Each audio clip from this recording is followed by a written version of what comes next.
After my husband passed away, I bought a new car to start a new life.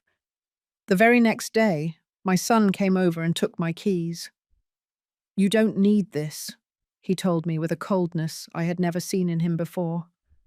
"I'm driving out of state tomorrow with my wife's family, and I can drop you off at the retirement community on the way." I was stunned. My own son, the person I brought into the world, had just told me I no longer had the right to live my own life. So, as he drove away in my car, I sent him a text message. Just 3 words. "Check the glove compartment." What he saw in there made him stop immediately, slam on the brakes, and understand that he had made the worst mistake of his life. But for you to understand why I did what I did, I need to tell you the whole story from the beginning. My name is Evelyn. I am 65 years old. Until 3 months ago, I was married to the love of my life. 40 years together, 40 years of laughter, struggles, and building a family. My husband was a good, hard-working man, the kind you just don't see anymore. When he died, I felt like the world stopped. The house became a mausoleum of memories. Every corner reminded me of him. His coffee mug on the table, his favorite easy chair, the smell of his cologne in the bathroom. And I was left there, in the middle of that deafening silence, wondering what I was going to do with the rest of my life. The first few days were the worst. I did not want to get out of bed. I did not want to eat. I did not want to see anyone. But one morning, while looking at a picture of us two on the beach, smiling, full of life, I heard his voice in my head, almost as if he were standing right behind me. "Evelyn," he would always tell me, "as long as there is air in your lungs, there is a reason to keep going. Do not sit still waiting for life to pass you by. Go out and live it." And he was right. He always was. So I made a decision. I was going to start over. I was not going to stay trapped in this house, living among ghosts and memories. I was going to honor his memory by living, truly living. And for that, I needed mobility. I needed freedom.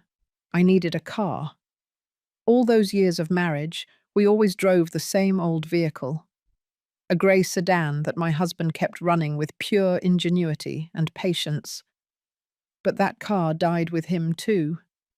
It broke down a week after the funeral, and the mechanic told me fixing it would cost more than buying a new one.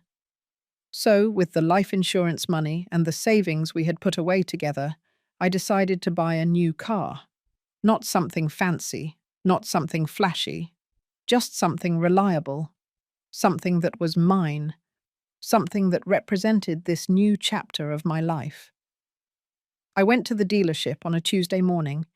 The salesman, a kind young man named Stephen, showed me several models, and there I saw it. A silver sedan, gleaming under the showroom lights. It was perfect, compact, easy to drive, with all the safety features I needed. I got in and felt something I had not felt in months. Hope. Stephen patiently explained everything to me, the braking system, the airbags, the warranty. And when he told me the price, $8,500, I knew I could afford it. I had the money. It was mine. I had earned it with years of work, with sacrifice, with every penny my husband and I saved thinking about our future, a future he would no longer see, but which I was going to live. I signed the papers that same day. The car was registered in my name. Only my name. Evelyn Miller, sole owner. When I drove out of the dealership in my new car, with the smell of fresh upholstery and the engine softly purring, I cried. I cried with joy and sadness at the same time. Joy because I was taking a step forward. Sadness because my husband was not there to see it. But as I drove back home, with the afternoon sun streaming through the windshield, I knew he would be proud of me. I knew this was exactly what he would have wanted me to do. I got home and parked the car in front of the driveway.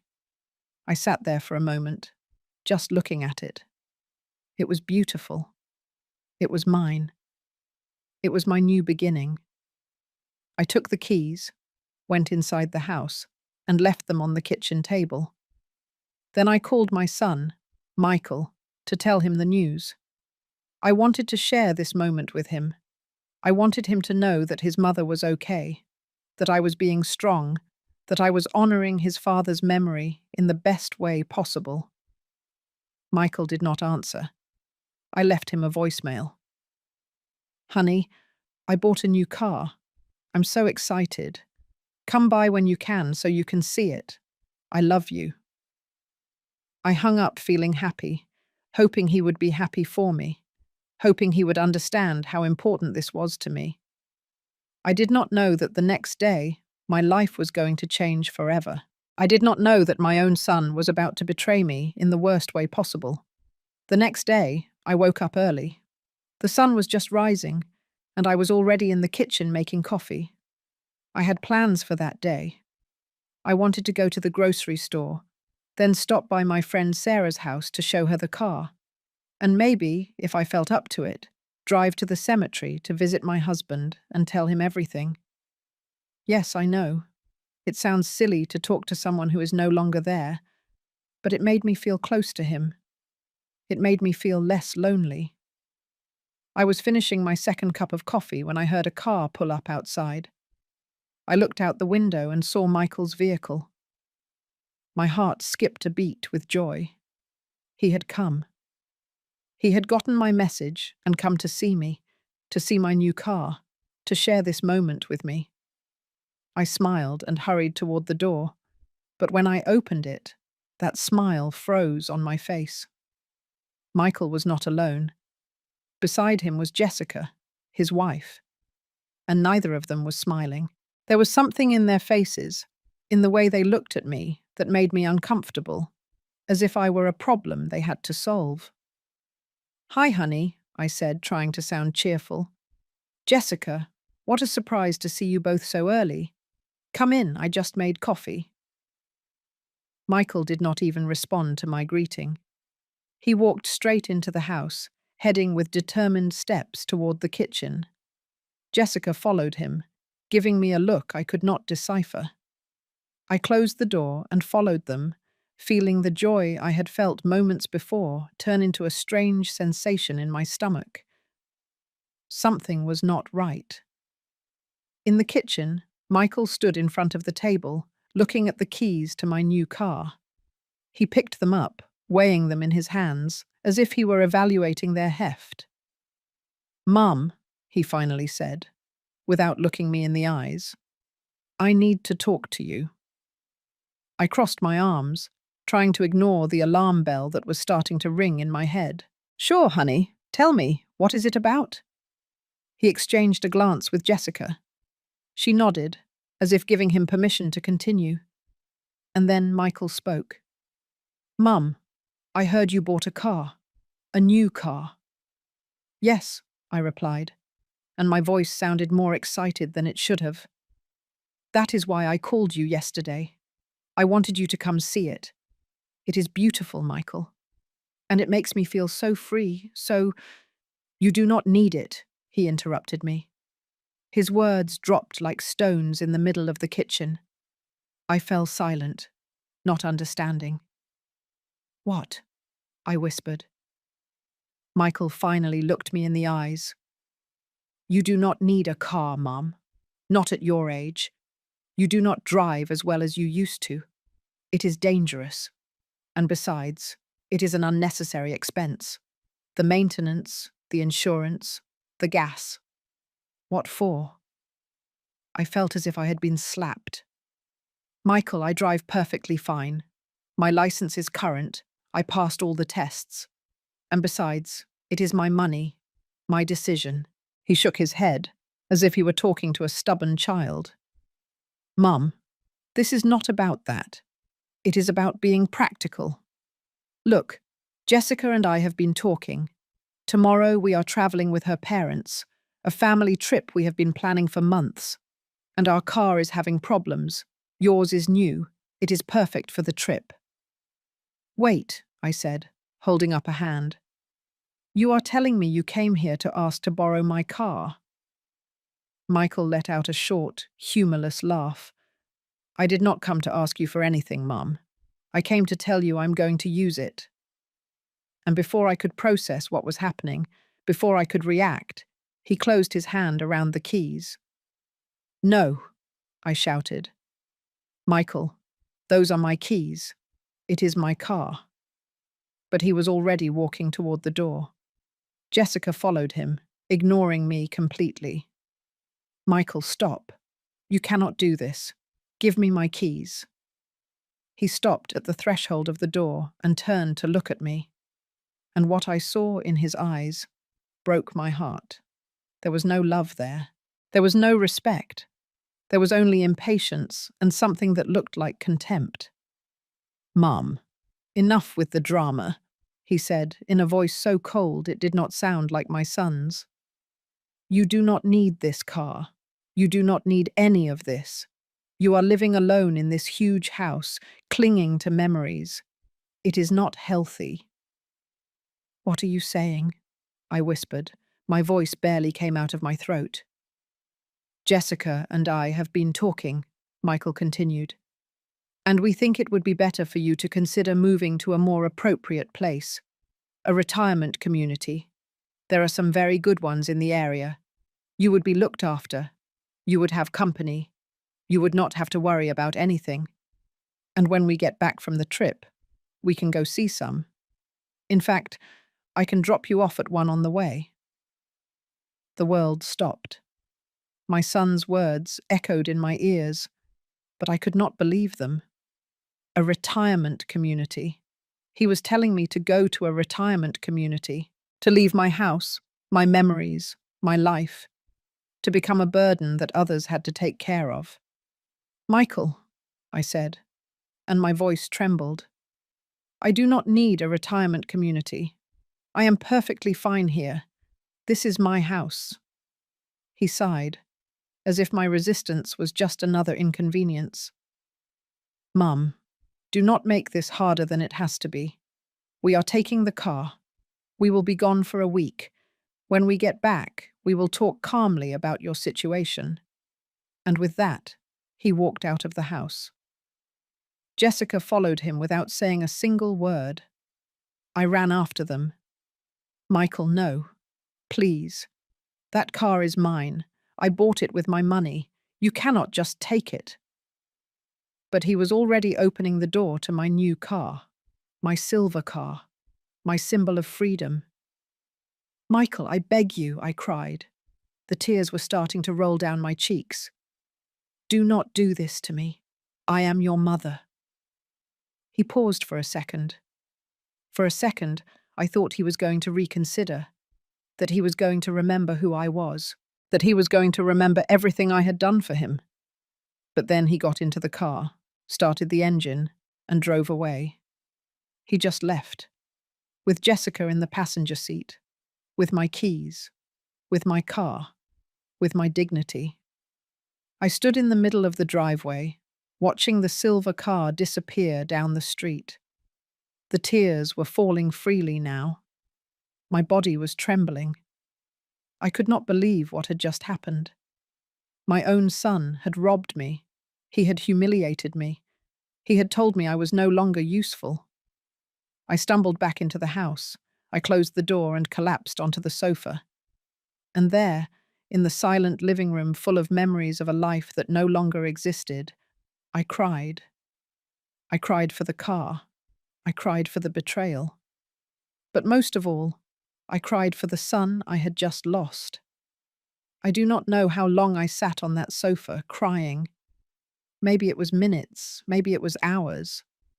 Time ceased to make sense. All I felt was a deep pain in my chest, as if something had broken inside me. And maybe it was true. Maybe something had broken. The image I had of my son, the trust, the unconditional love that a mother always holds for her children, no matter what. But then, In the midst of that emotional darkness, something changed. I stopped crying. I wiped my tears with the back of my hand, and I felt something different growing in my chest. It was not sadness, it was not desperation, it was rage, a cold, calculated rage that was beginning to replace the pain. Because as I sat there, I remembered something important, something Michael did not know, something that was going to change everything. I was not a stupid woman. I had lived 65 years. I had raised a son practically alone while my husband worked double shifts. I had managed a home, a budget, a whole life. And during all those years, I learned something fundamental.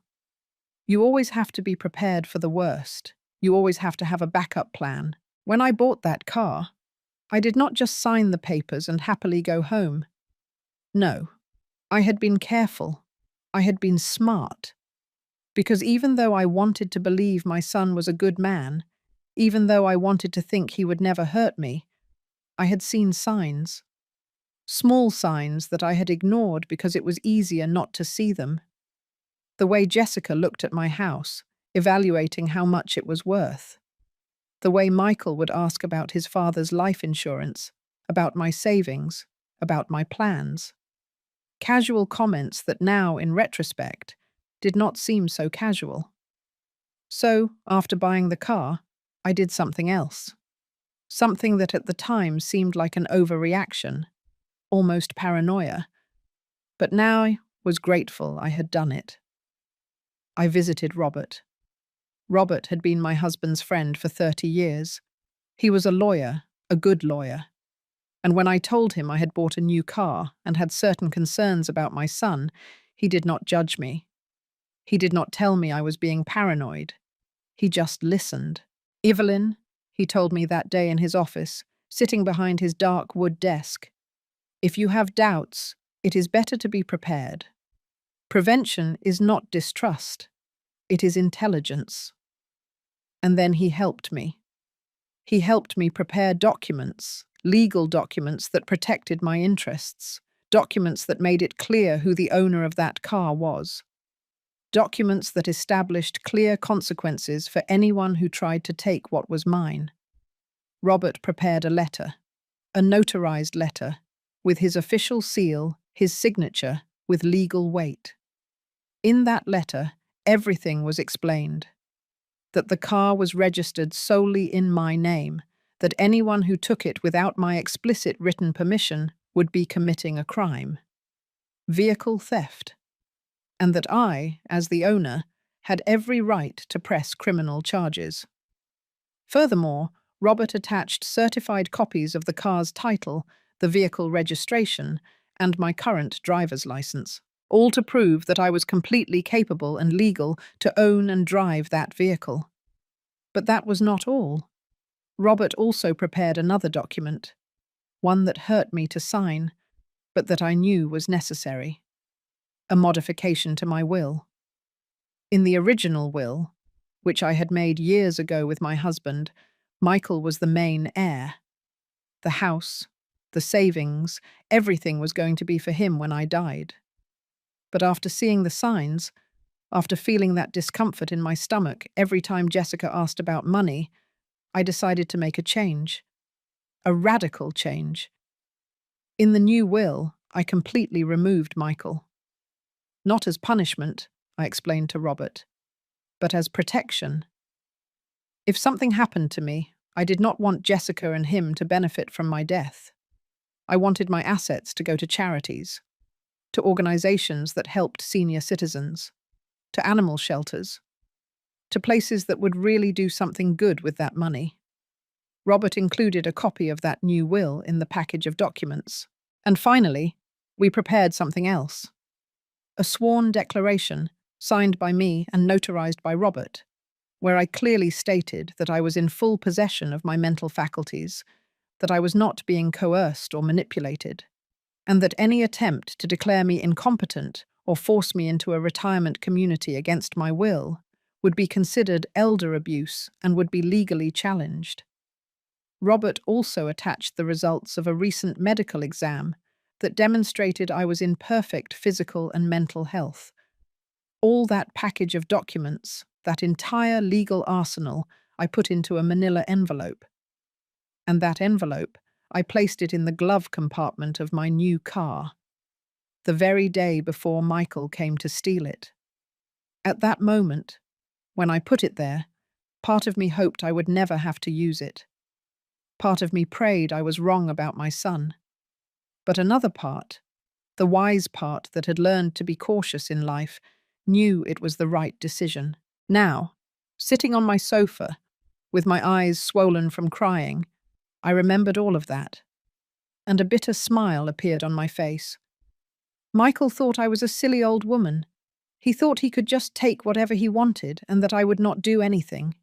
He thought I was weak, that I was easily manipulated, that I had given up.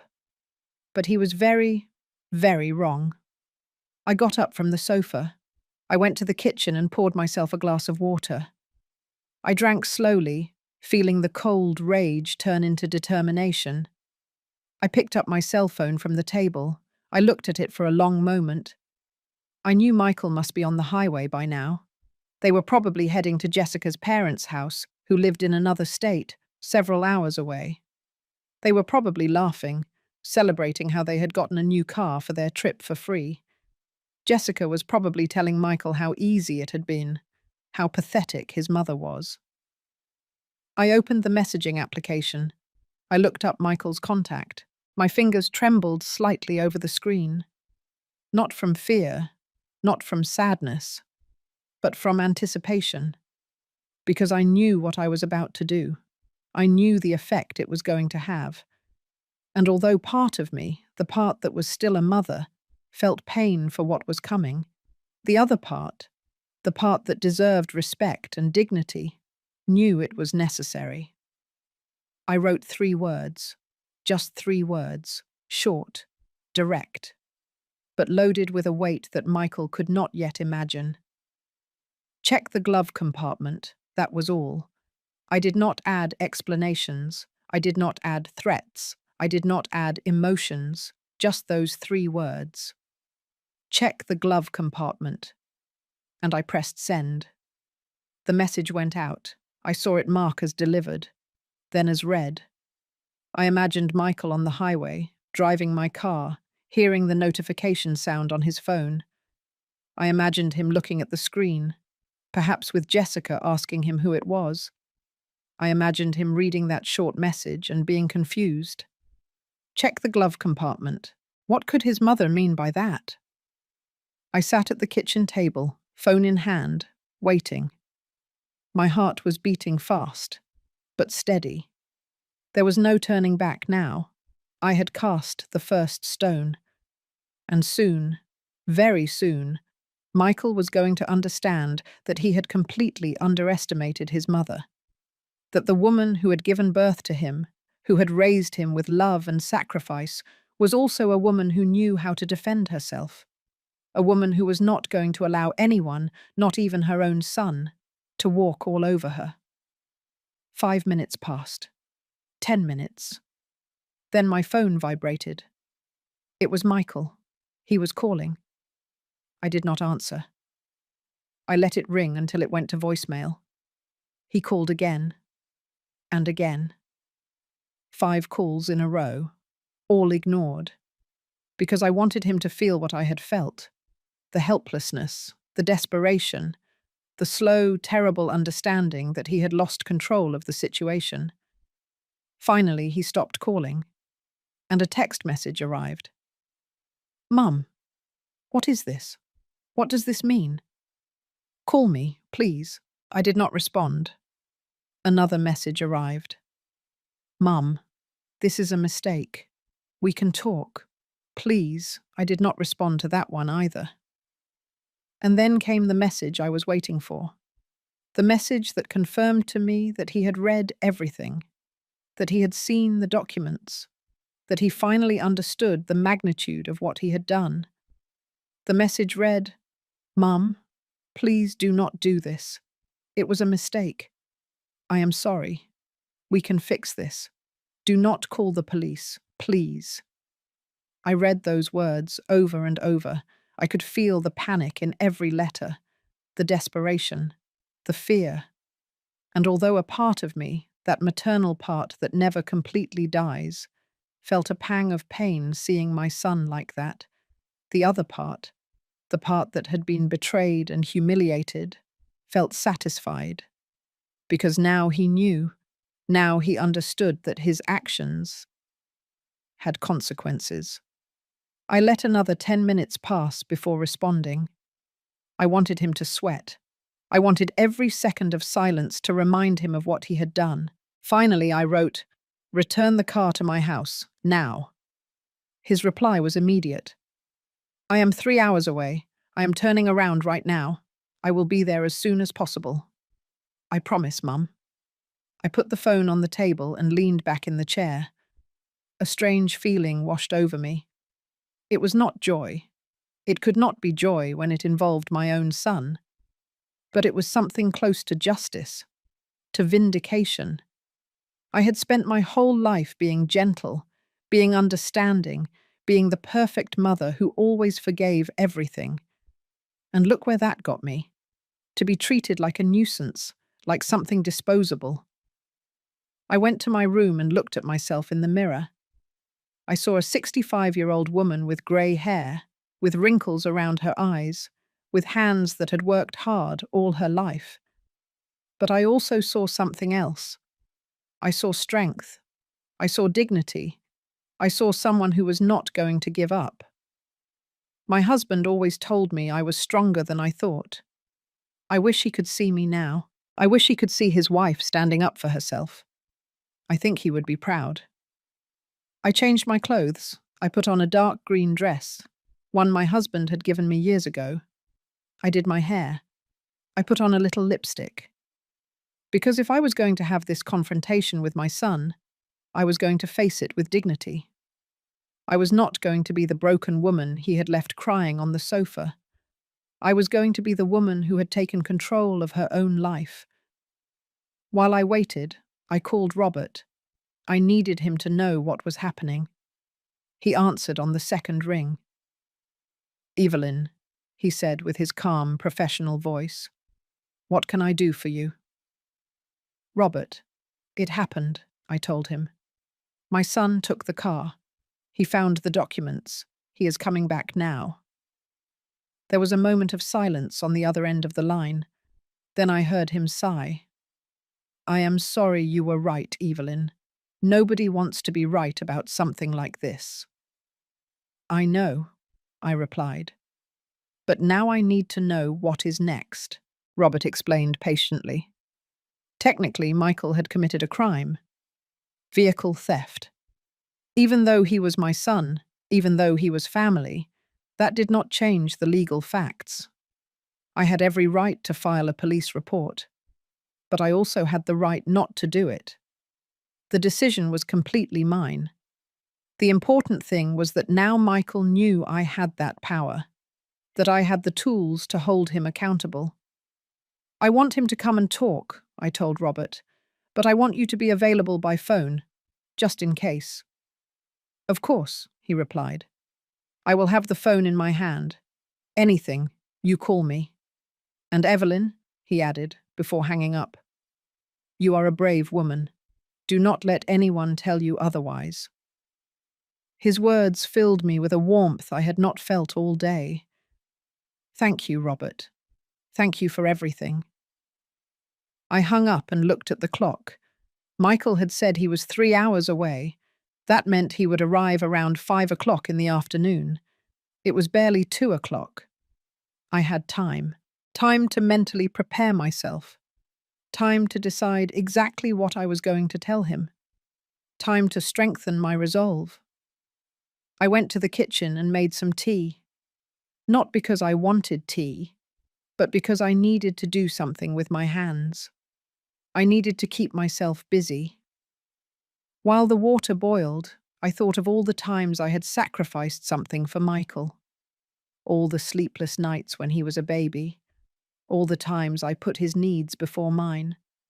The summers working 2 jobs so I could pay for the music lessons he wanted. the times I defended his bad decisions to others because he was my son, and that was what mothers did. And I thought about Jessica, how she had entered our lives 5 years ago. How from the beginning there was something about her that made me uncomfortable.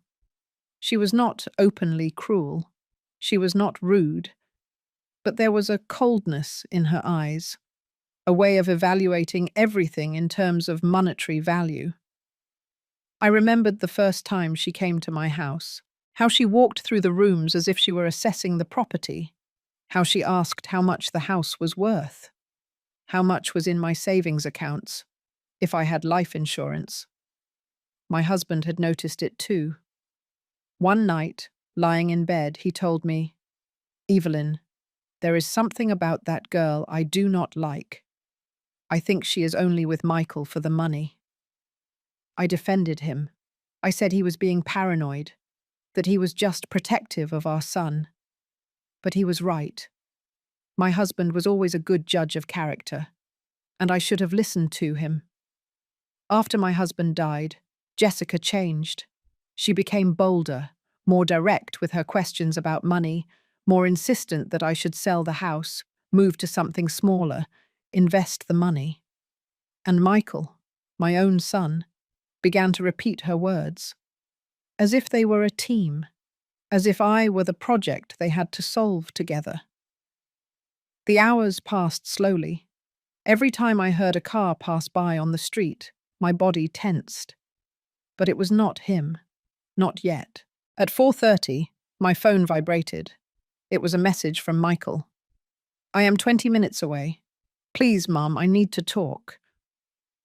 I did not respond. I just stood up, smoothed my dress, and prepared myself. At 4:50, I heard the familiar engine. My car, my silver car, pulling into the driveway. I looked out the window. Michael was behind the wheel. He looked pale, tired. Jessica was not with him. Interesting. Maybe he had left her somewhere. Or maybe she had not wanted to face the consequences of their actions. Michael turned off the engine and stayed seated inside the car for a moment. I could see his profile from the window. He had his head in his hands. Then he picked up something from the passenger seat. The manila envelope. The documents. Finally, he got out of the car and walked toward the door. Each step seemed heavy. Each step seemed loaded with the weight of what he had done. He rang the doorbell. He did not use his keys. Maybe out of respect, or maybe out of fear. I waited a few seconds before opening. I wanted him to feel the uncertainty. When I finally opened the door, our eyes met. His were red. He had been crying. Good, I thought. Now he knows how it feels.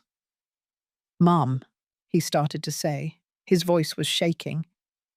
I raised a hand to stop him. "Come inside," I said in a cold voice. "Not out here." He nodded and walked past me. He was carrying the envelope in one hand and my keys in the other. We walked in silence to the living room. I pointed to the sofa. "Sit down." He obeyed like a scolded child. I sat in the armchair opposite him, the same room where I had been crying hours before. But now I was different. Now I was in control. Michael placed the envelope and the keys on the coffee table between us.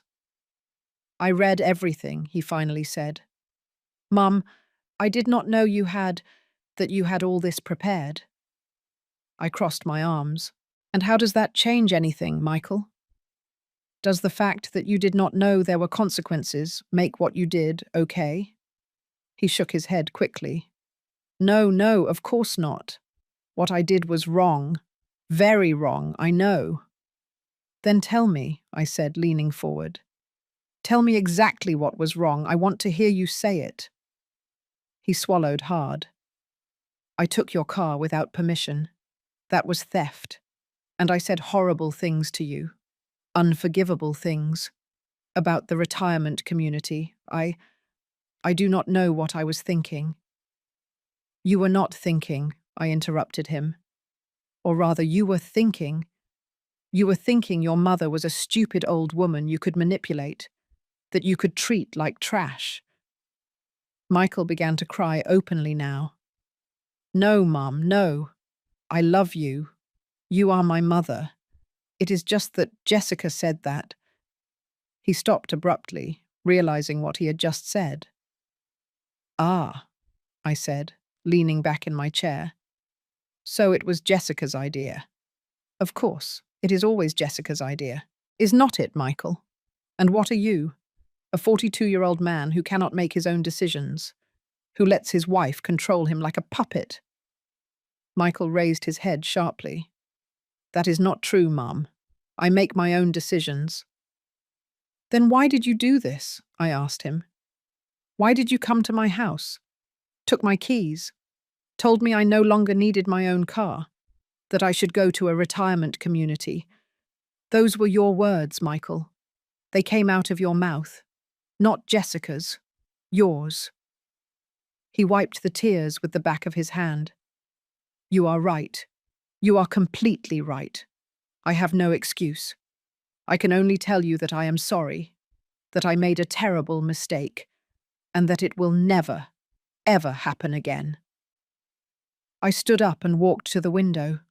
From there I could see my silver car in the driveway, my symbol of freedom that I almost lost. A mistake, I repeated without looking at him. You call this a mistake? Mistakes are accidental, Michael. Tripping is a mistake. Forgetting a date is a mistake. But what you did was deliberate, planned. You came here with the intention of taking something that was mine. I turned to face him. And not just the car. You wanted to take away my dignity, my independence, my right to live my own life. You wanted to lock me in a retirement community as if I were an old piece of furniture you wanted to get rid of. Mum, please, he begged. Let me make it up to you. Let me fix this. I will do anything. Anything. Anything, I repeated. All right. Then answer me this. Where is Jessica now? Michael lowered his gaze. I left her at her parents' house. When she read the documents with me, when she saw you could put me in jail, that you had changed your will, she got very angry. She said I was an idiot, that I had ruined everything. Ah, I said, nodding. So she is not upset because you hurt me. She is upset because she lost the chance to inherit my money. Michael did not answer, but his silence said it all. I walked back to my chair and sat down. I need you to understand something, Michael. I raised you alone most of the time. Your father worked 16-hour shifts to give us a decent life. So it was me who fed you, who changed your diapers, who woke up at night when you had nightmares. It was me who went to all your school performances, who helped you with homework, who defended you when other kids bullied you. My voice cracked a little, but I continued. I worked 2 jobs for years so you could go to a good school, so you would have new clothes every season, so you would not lack anything. And when you wanted to study music, even though your father and I thought you should study something more practical, I supported you. I sold jewelry my mother had left me to pay for your classes, because that is what mothers do. They sacrifice everything for their children. Michael was sobbing now. I know, Mum. I know. And I have never thanked you enough. I have been a terrible son. And when your father died, I continued, when I was devastated, barely functioning, trying to figure out how to keep living without the love of my life, where were you? You came to the funeral. You stayed 2 days, and then you went back to your life. You left me alone in this empty house, with my memories and my pain. That is not fair, he protested weakly. I had to work. I had responsibilities. Everyone has responsibilities, Michael. But when the people you love need you, you find a way. And I did not expect you to drop your life for me. I only expected a little compassion. a little consideration, a call once in a while asking how I was. But no, I barely heard from you for 3 months, until yesterday when I called to tell you about my new car. And instead of being happy for me, you came to steal it. He covered his face with his hands. I am a monster, a complete monster. You are not a monster, I told him. You are a man who made bad decisions, a man who allowed himself to be influenced by the wrong person, a man who forgot where he comes from. But you can change, if you really want to. Michael looked up. I do want to. I swear I want to change. Tell me what I have to do.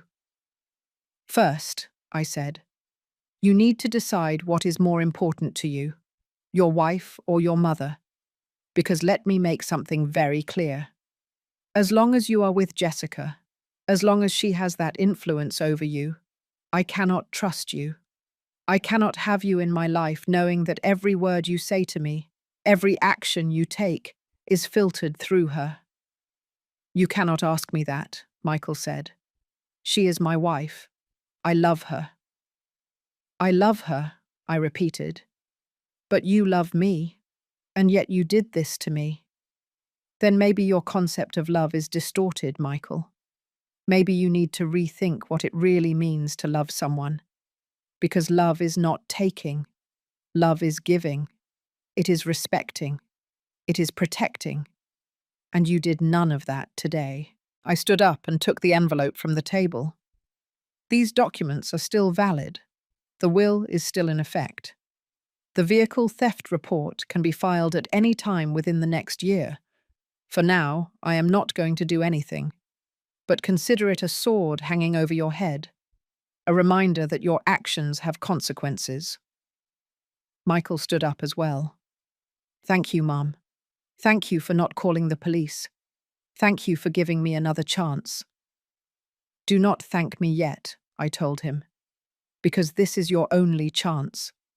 If you disrespect me again, if you treat me like I am less than a person again, if you try to manipulate or control me in any way, I will use these documents, and I will not only remove you from my will, I will hold you legally accountable for what you did today. He nodded repeatedly. I understand. I promise. It will not happen again. There is one more thing, I added. I want you to go to therapy. You alone. Not couples therapy. Individual therapy. You need to understand why you allowed this to happen. Why you let Jessica convince you to treat your own mother this way. You need to work on yourself before you can be a good son again. I will do it, he said. I will find a therapist tomorrow. Good, I replied. And until you have been to at least 6 sessions, until there can be a real change in you, our relationship will be limited. Occasional phone calls, nothing more. You are not welcome in this house. Not until I can trust that you are not evaluating every object I own, thinking about how much it is worth. Michael stepped closer as if to hug me. I took a step back. Not yet. I need time. I need to heal from what you did to me. And you need to prove to me with actions, not with words, that you have changed. He dropped his arms to his sides. I understand. I will wait as long as you need. I picked up my keys from the table. These are mine. This car is mine. This house is mine. My life is mine. And nobody, hear me well, nobody is going to take any of that from me again. Michael nodded. You are right. And I am sorry I made you feel like you had to defend yourself from your own son. That should never have happened.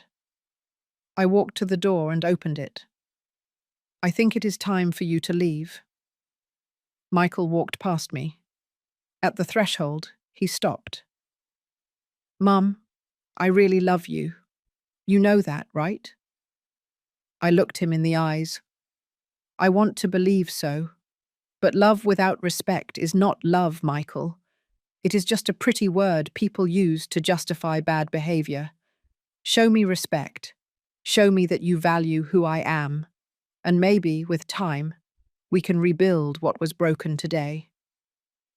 He walked out of the house. I watched him walk toward the street where he had left a taxi waiting, something he must have called while driving back. Jessica had obviously kept their car. Michael got into the taxi, and before it drove off, he looked at me one last time through the window. There was so much pain on his face, so much regret.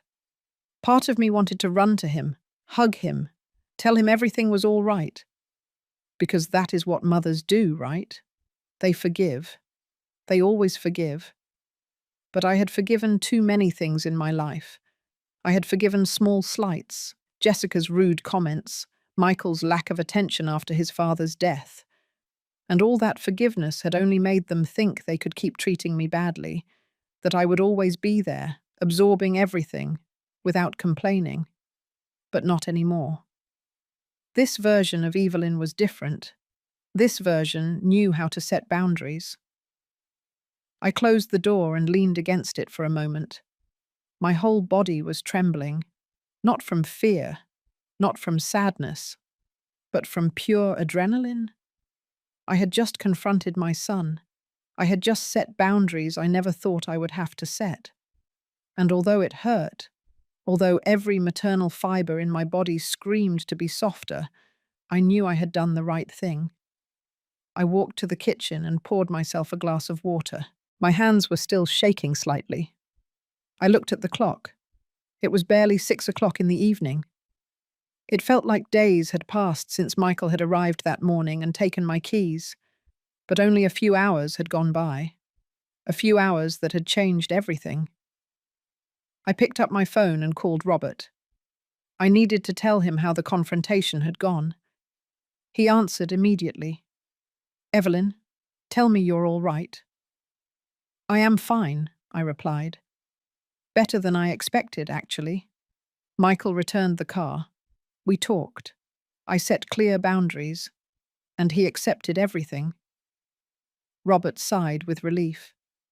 "I am glad to hear that. You did exactly what you had to do. It must have been difficult." "It was," I admitted. "But it was also necessary. And you know what is strange? I feel stronger now, like I finally recovered something I had lost a long time ago." "That is called dignity," Robert said softly, "and you deserve to feel that way." We talked for a few more minutes. He assured me that the documents were still valid, that I had all the legal power on my side, and that if I ever needed anything, anything at all, I just had to call him. "Thank you, Robert, not just for the legal help, but for believing in me. Always, Evelyn, always." After hanging up, I stood in the middle of the kitchen, not knowing what to do. The house was silent. Too silent. All day I had been so focused on the confrontation, on mentally preparing myself to face Michael, that I had not thought about what would come next. And now, in that silence, reality began to set in. My son had betrayed me. That was not going to change. We might rebuild our relationship eventually, if he really put in the effort, but it would never be the same. That innocence, that blind trust a mother has in her child, had been broken. And although I had won the battle, although I had successfully defended my dignity, I could not deny that I had also lost something. I had lost the image I had of my family, the illusion that, no matter what, my son would always take care of me. I sat down at the kitchen table, and for the first time in hours, allowed the tears to flow freely. But these tears were different. They were not tears of humiliation or desperation like the ones this morning. They were tears of grief. I was mourning the relationship I thought I had with my son, for the family I thought we were, for the mother I used to be, the one who always forgave everything because she believed that was love. I cried for a long time, and when I finally wiped my tears, I felt strangely at peace. Because I was also releasing something.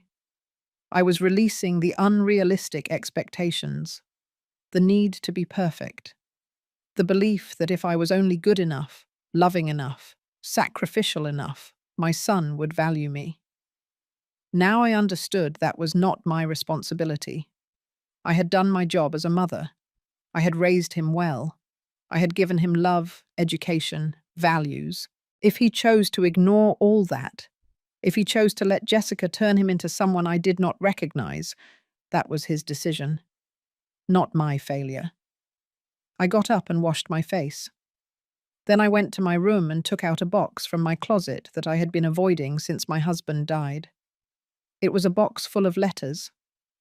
Letters he had written to me over the years, on birthdays, anniversaries, or just because. My husband was not very expressive verbally, but he wrote beautifully, and in those letters he always reminded me how strong I was, how capable, how valuable. I took one out at random and read it. It said, "My dearest Evelyn, sometimes I see you doubt yourself and it breaks my heart, because I see what you do not see. I see a woman who can handle anything, who faces every problem with grace and determination, who never gives up. You are stronger than you think, and the day you finally believe it too, the whole world is going to shake. I love you today and always." I held the letter against my chest. "I wish you were here," I whispered. "I wish you could see me now. I think I finally understand what you meant. I think I am finally that strong woman you always saw in me." I carefully returned the letter to the box. Someday I would read them all. But for now, that one was enough. It was the reminder I needed that I was capable, that I always had been. That night, I slept better than I had slept in weeks. I did not have nightmares. I did not wake up crying like so many other nights since my husband had passed away. I slept deeply, completely. And when I woke up the next morning, I felt refreshed. The first rays of sun were coming through my window, and for the first time in a long time, I felt hopeful about the future.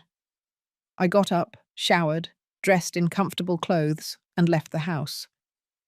My silver car was still in the driveway, waiting for me. I looked at it affectionately. It had been through so much in so little time.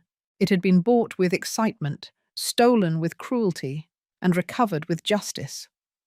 But there it was, shining under the morning sun, ready to take me wherever I wanted to go. I got in, adjusted the rear-view mirror, and started the engine. The soft purr made me smile. I opened the glove compartment for a moment. The manila envelope was no longer there. I had put it in a safe place inside my house, but the glove compartment now contained something different. A small photo of my husband and me, taken on our last anniversary. Both of us smiling, embracing, happy. I put it there as a reminder that I had known true love, that I had been valued, and that I deserved to continue being valued. I drove out of the driveway and headed out without a specific destination. I just wanted to drive, to feel the freedom to go wherever I wanted, whenever I wanted. I drove through the streets of my neighborhood, then took the highway that led out of the city. The scenery began to change. Houses gave way to trees, trees to open fields. And I kept driving, with the windows slightly open, feeling the wind on my face. After an hour, I reached the cemetery where my husband was buried. I had not planned to come here, but somehow, my hands had turned the wheel in this direction without me realizing it. As if a part of me knew I needed to be here, that I needed to tell him everything that had happened. I parked the car and walked to his grave. The headstone was simple but elegant. It had his name, his dates, and a phrase I had chosen. He loved with all his heart and lived with all his soul. I knelt in front of it and ran my hand over the engraved letters. "Hello, my love," I whispered. "I am sorry I have not come sooner. It has been a difficult few days. And then, kneeling there in front of my husband's grave, I told him everything.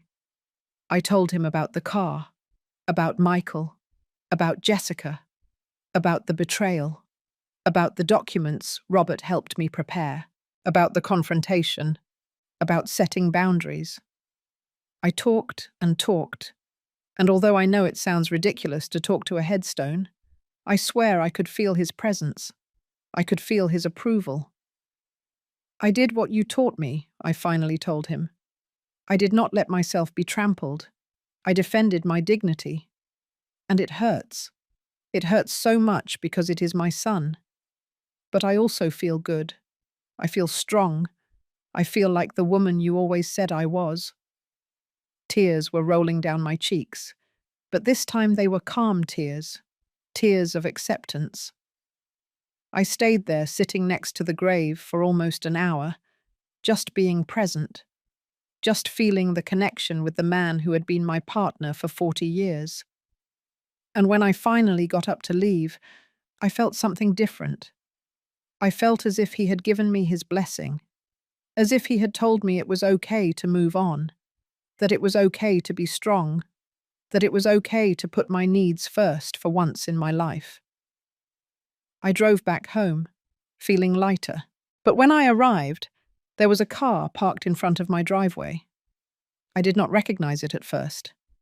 It was a red sedan, something old but well maintained. And then I saw who was sitting on the steps of my porch. Jessica. My daughter-in-law was there, waiting for me. And from the expression on her face, she had not come to apologize.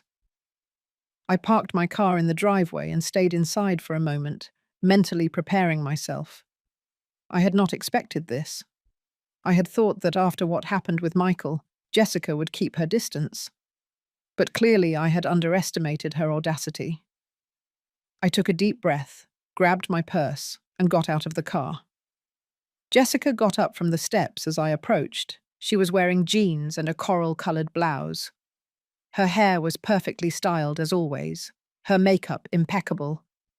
But there was something in her eyes, something cold and calculating that made me stop a few feet away.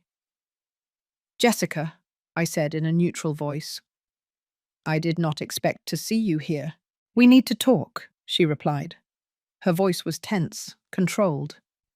"About what?" I asked, although I already knew the answer. She crossed her arms. "About what you did to Michael. About how you almost put him in jail for a simple misunderstanding. About how you changed your will to punish us for a mistake." "A misunderstanding," I repeated slowly. "Is that what you call theft? A misunderstanding?" Jessica snorted. "Please, Evelyn, he is your son. Family. It was not theft. He just borrowed the car. And you turned it into a huge drama. You called a lawyer. You prepared legal documents. You threatened to call the police. All that for a car." "It was not just about a car," I said, feeling the rage begin to simmer inside me. "It was about respect. It was about dignity. It was because my own son walked into my house, took my keys without permission, and told me I did not need anything anymore, that I should go to a retirement community. Those were his words, not mine." Jessica waved her hand as if shooing a fly. "He was frustrated. He said things he did not mean. We all do when we are stressed."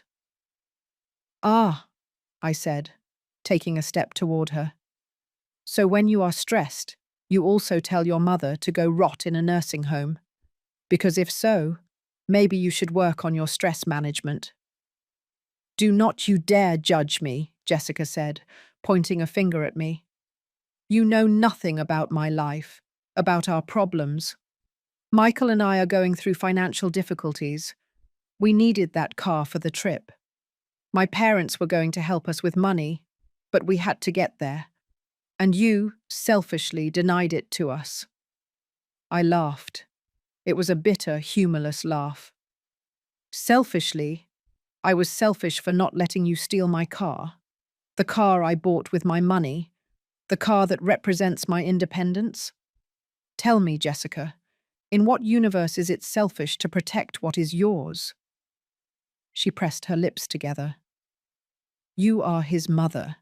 You are supposed to help him when he is in trouble, not punish him, not threaten him with jail. I helped him for 42 years, I said, raising my voice. I fed him. I clothed him. I paid for his education. I sacrificed my own needs so he would have everything. But apparently that is not enough for you. You want me to keep sacrificing until there is nothing left of me? Until I am just an empty old woman without dignity or rights. You are being dramatic, Jessica said, rolling her eyes. No one is asking you not to have dignity, just to be reasonable, to understand that family helps each other, to share your resources with your only son. Family helps each other, I repeated. Then where was Michael when my husband died? Where were you two when I was devastated, completely broken, not knowing how to keep living? You came to the funeral. You stayed 2 days. And then you disappeared for 3 months. We had our own lives, Jessica protested. Jobs, responsibilities. Exactly, I said. You had your own lives, and I respect that. I never asked you to drop everything for me. But now that I am trying to rebuild my own life, to find some happiness after losing the love of my existence, you show up demanding that I give you everything. My car, my house eventually, my money when I die. Everything is about what I can give you. Jessica moved closer. Her face was red now. You know what your problem is, Evelyn. You are bitter. You are lonely and resentful because your husband died, and now you want everyone to suffer with you. That is why you are pushing Michael away. That is why you changed your will. Because if you cannot be happy, no one else can be either. Her words hit me like slaps. But instead of hurting me, something different happened. Something cleared up in my mind. Jessica was not here for Michael. She was not here because she cared about her husband or our mother-son relationship. She was here for the money, for the inheritance she had just lost. And finally, after 5 years of discomfort around this woman, after 5 years of trying to get along with her for my son's sake, I saw clearly who she was. Get off my property, I said in a calm but firm voice. Jessica blinked. What? I said get off my property. Now. She laughed in disbelief. I am not leaving until we talk about this like adults. We already talked, I replied. And I have heard enough. Now leave before I call the police for trespassing. You would not dare, Jessica said, but there was uncertainty in her voice now. After what happened with Michael, after seeing that I really did prepare legal documents, after understanding that I am not playing games, you still underestimate me. Try to stay and see. I took my phone out of my purse. Jessica looked at me, then at the phone, then back at me. You are crazy, she muttered. Completely crazy. Maybe, I said. Or maybe I am finally sane after years of letting people like you walk all over me. Now go. Now. Jessica looked at me with pure hatred. This is not going to end here, she threatened. Michael is my husband, and I am going to make sure he understands that he has to choose. Either his crazy mother or his real family. Go ahead, I said. Make him choose. Because something tells me that when Michael really thinks about who has been there for him his whole life, and who only showed up when there was something to gain, the decision is going to be easier than you think. Jessica turned on her heel and walked to her car. She got in, started the engine more forcefully than necessary, and sped out of my driveway, screeching the tires. I stood there, watching her drive away. My heart was racing, my hands were trembling, but not from fear, from pure adrenaline. I had just confronted Jessica. I had just told her exactly what I thought without filters, without being the compliant mother-in-law. without trying to keep the peace at any cost. And it felt incredible. I walked into my house and locked the door. Then I collapsed onto the sofa and let out a laugh. It was a laugh of relief, of liberation. For 5 years I had walked on eggshells around Jessica. I had ignored her rude comments. I had pretended not to notice how she assessed my house as if it were already hers.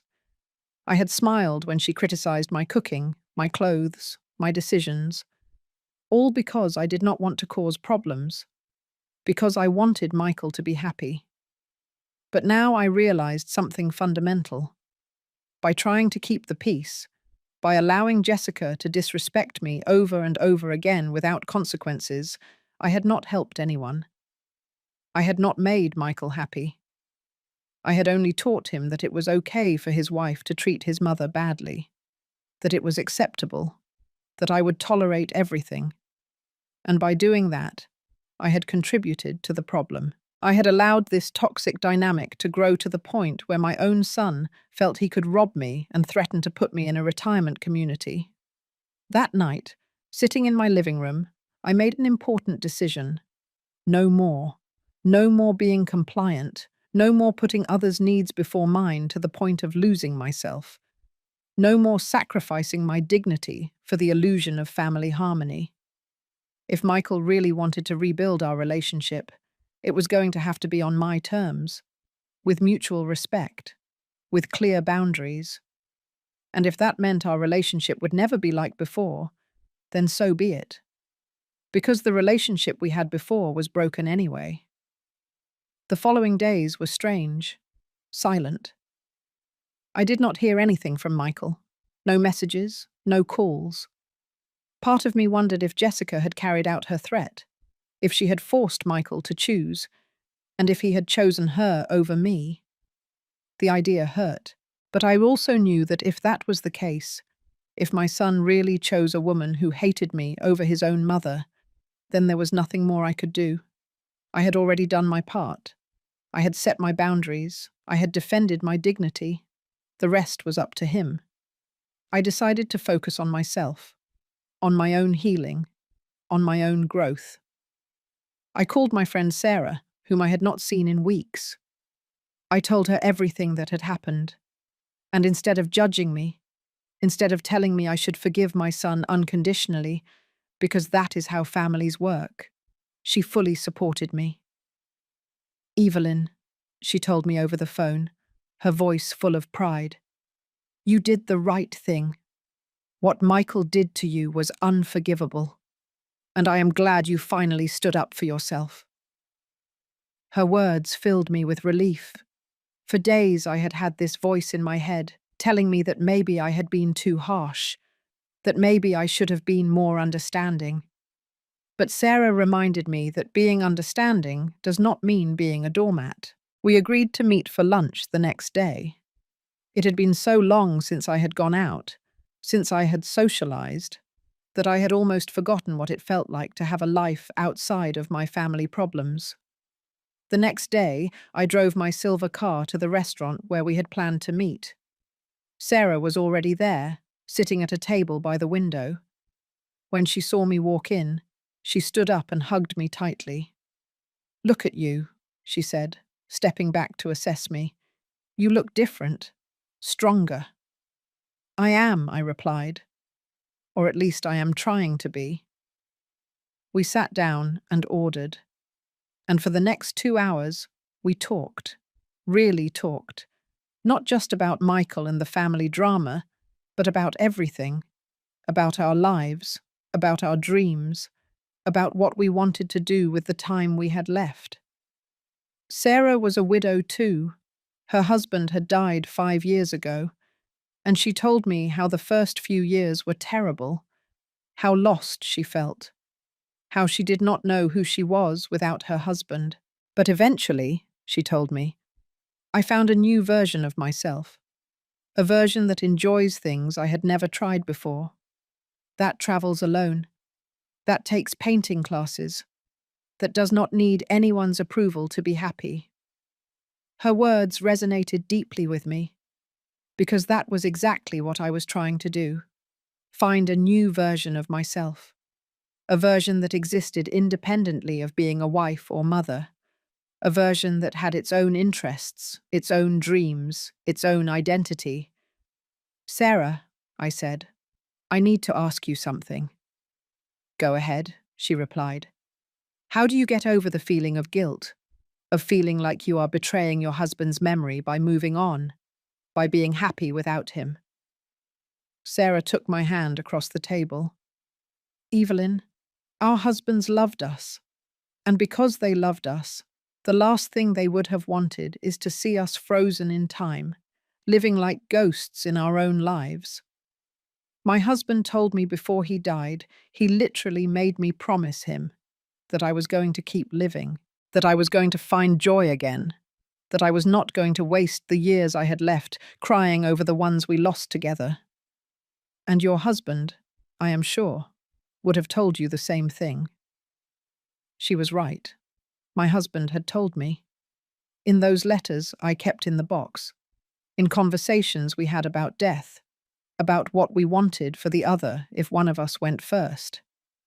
He had made me promise that I would not give up, that I would keep going, and I was keeping that promise. Finally. Thank you, Sarah. I needed to hear that. You are welcome, she replied, smiling. And now, let us talk about more exciting things. What are you going to do with all this new freedom you have? The question took me by surprise. I had not really thought about it. I had been so focused on surviving the drama with Michael that I had not considered what would come next. What did I want to do now that I had a car? Now that I had mobility? Now that I had my life back? I do not know, I admitted. I have never been good at planning things just for me. Sarah smiled. Then let us start now. What is something you always wanted to do but never did because you were too busy taking care of others? I thought for a moment. I always wanted to see the ocean at sunrise. My husband and I talked about taking a trip to the coast someday, but there was always something. Work, responsibilities, Michael. And then he got sick and we ran out of time. Sarah hit the table with her palm. Perfect. Then that is what you are going to do. You are going to drive to the coast. You are going to watch the sunrise over the ocean. And you are going to do it for yourself. Not as a tribute to your husband. Not because you feel you should, but because you want to. Because you deserve to experience something beautiful. The idea scared and excited me at the same time. It was a trip of almost 5 hours to the nearest coast. I would have to drive alone, possibly stay in a motel, do everything myself, without anyone to lean on. But I also realized something. That was exactly what I needed. I needed to prove to myself that I could, that I was capable, that I did not need Michael to survive, that I did not need anyone. I am going to do it, I said, feeling more sure with every word. I am going to the coast, this weekend. Sarah applauded. That is my friend. And I want pictures. I want proof that Evelyn is finally living for herself. We left the restaurant, and I felt lighter than I had in months. Sarah hugged me before we parted. I am proud of you, she whispered, for standing up for yourself, for setting boundaries, for choosing yourself. Her words stayed with me all the way home. When I arrived, I saw I had a message on my phone. It was from Michael. The first message I had received from him since our confrontation days ago. Mum, I know you said you needed space, and I am respecting that. But I need you to know that I found a therapist. I already had my first session. It was difficult, but necessary. I am working on myself. I am trying to understand how I let things get so far. I do not expect your immediate forgiveness. I just want you to know that I am trying. I love you. I read the message several times. Part of me wanted to reply immediately, tell him I was proud of him, that I was glad he was seeking help. But another part, The wise part that had learned to be cautious told me to wait, that words were easy, that sustained actions over time were what mattered. So I just put the phone away without responding, not because I wanted to punish him, but because I needed more than a message. I needed to see real change. That night, I started planning my trip to the coast. I searched for motels online. I found a small, cozy one with an ocean view. The pictures showed a simple but clean place, perfect for what I needed.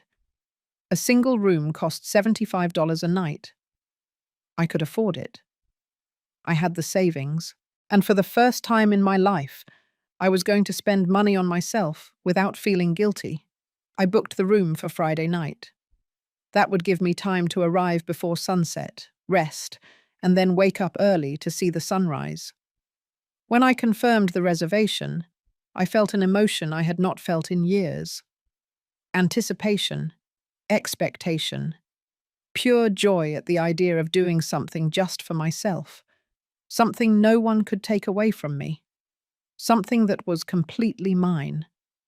I spent the days before the trip preparing. I checked my car. I made sure everything was in order. I filled the gas tank. I packed a small suitcase with comfortable clothes, a sweater because the mornings on the coast could be cold, and my old camera. I wanted to capture that moment. I wanted proof that Evelyn, at 65, had found the courage to live again. On Friday morning, I woke up early, nervous, but excited. I loaded my suitcase into the car. I checked that I had my charged phone, my license, my credit card, everything I needed. I stood in front of my house for a moment, looking at it. This house that had been my home for so many years. This house full of memories, good and bad. And I realized I no longer felt trapped there. It was no longer a mausoleum. It was simply a house, a place where I lived. But it was not what defined me. I got into my silver car, adjusted the seat, started the engine, and pulled out of my driveway. The sun was just beginning to rise on the horizon. I had a long drive ahead of me, 5 hours on the road. But for the first time in a long time, that did not scare me. It excited me. I drove through the streets of my town. Then I took the interstate that would take me to the coast. Traffic was light at that hour. The highway stretched out before me like a promise. I put on some music on the radio, old songs my husband and I used to listen to, and instead of crying, I smiled. Because I was not running away from the memories. I was taking them with me. I was honoring them by living. During the trip, I stopped at a gas station. While filling the tank, an older woman approached. She was traveling alone too. We smiled at each other with that complicity that only women of a certain age understand. She asked me where I was going. To the coast, I replied, to see the sunrise. How lovely, she said. I am traveling alone too. It is liberating, is not it? It is, I admitted. More than I expected. We exchanged a few more words before going our separate ways. But that brief encounter left me thinking, how many women like me were out there?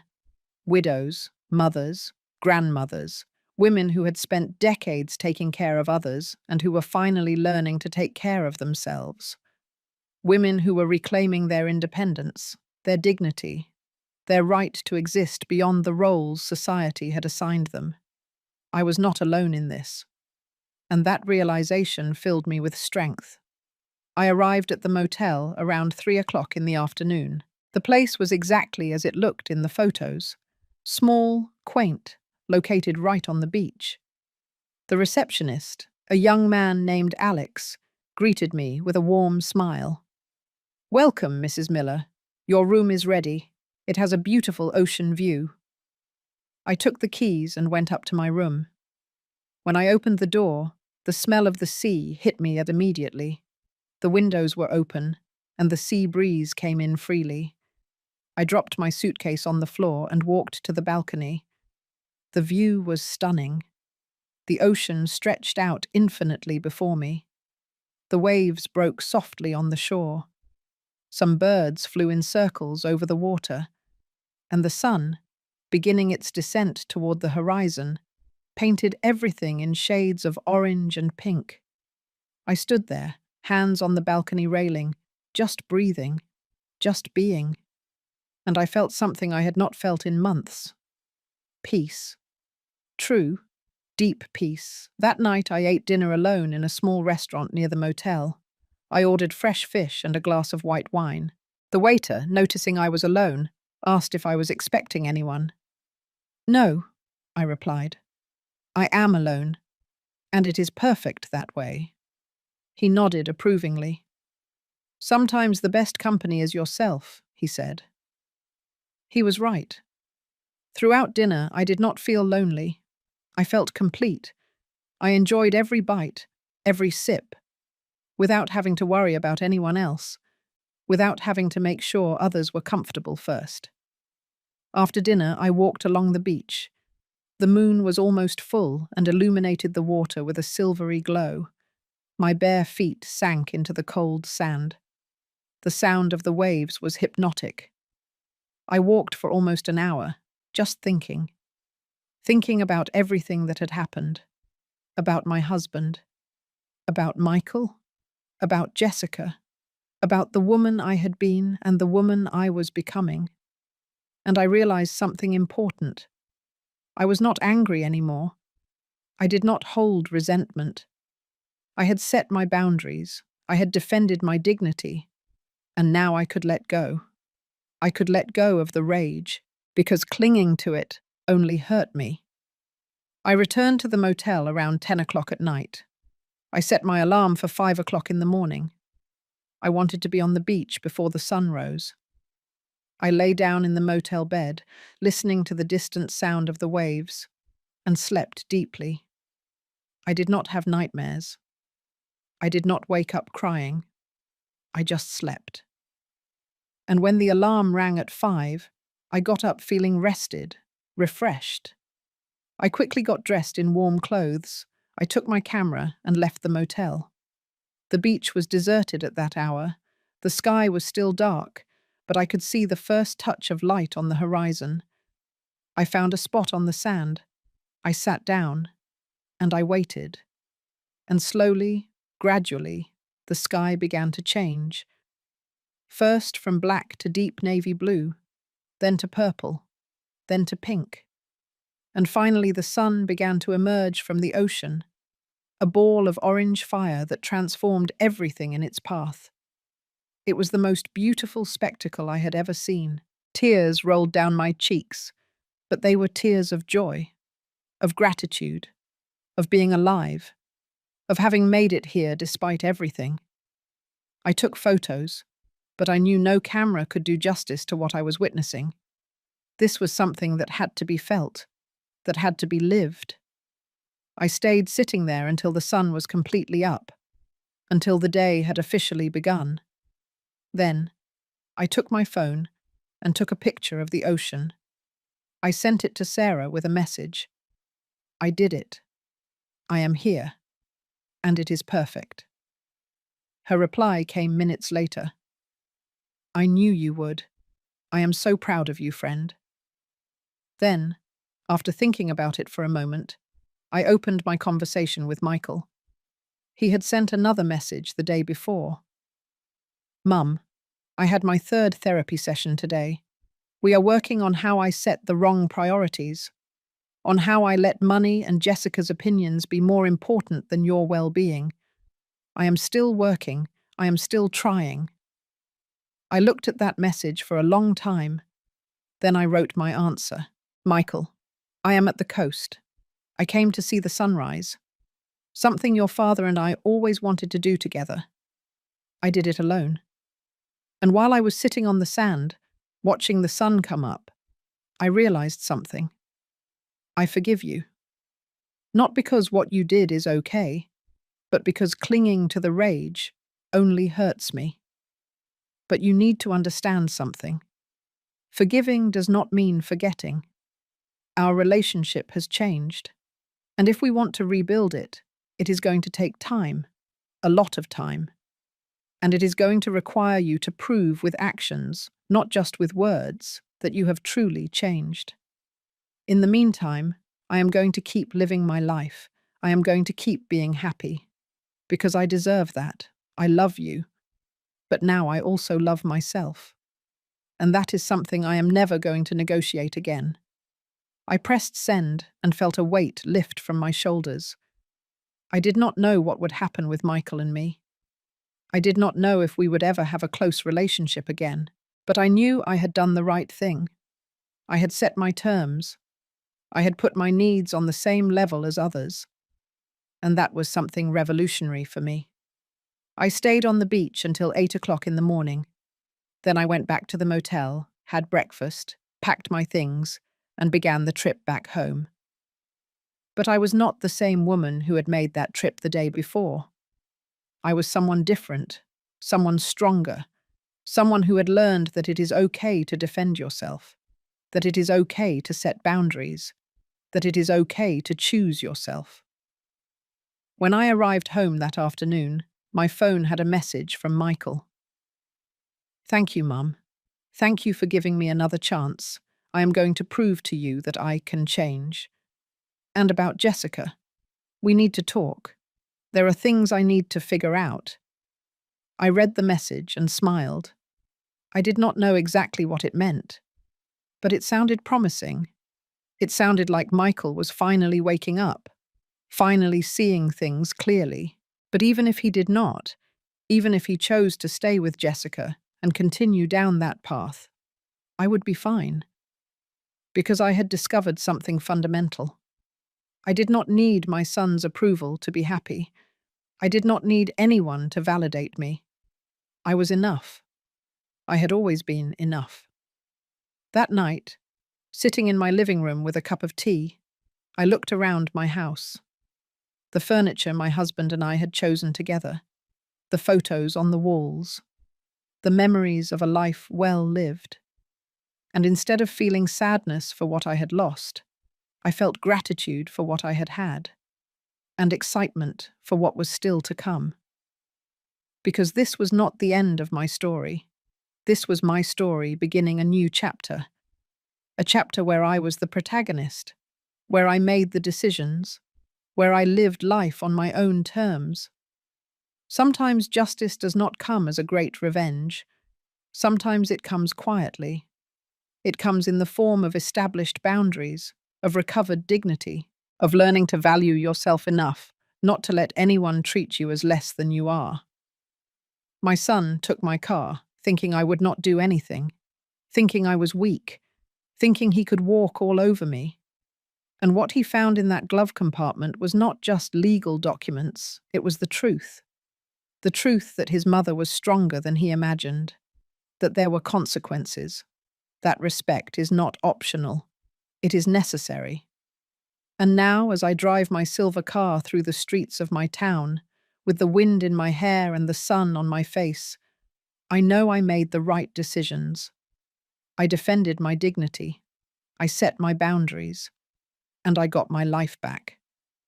If this story touched your heart, if it made you reflect on the respect you deserve, leave me a like. Subscribe to the channel. And tell me in the comments, what would you have done in my place? Because we all deserve to be treated with dignity, no matter our age, no matter anything. Thank you for listening to my story. This is Evelyn. And finally, after 65 years, I learned to live for myself.